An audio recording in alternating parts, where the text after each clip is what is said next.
Əziz tamaşaçılar, biz bu günləri blog çəkəcəyik. Bu günlər lazım bir Abbas. Şimdi biz bunun mübarək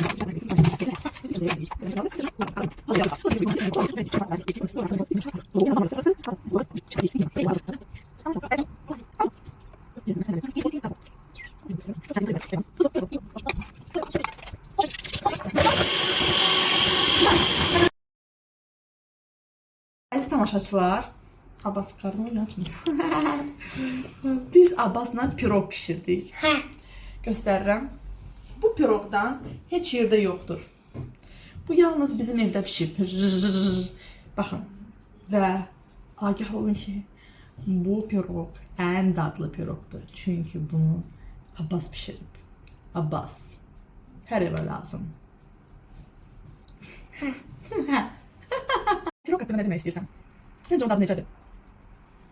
İsəndi. Çiğ-çiğdir, neysə onu. Neysə, geçək piroqu, qoyuruq pişsin yaxşı. Yaxşı. Sizə hazır olmasını göstərərik. Sağ olun. Sağ ol.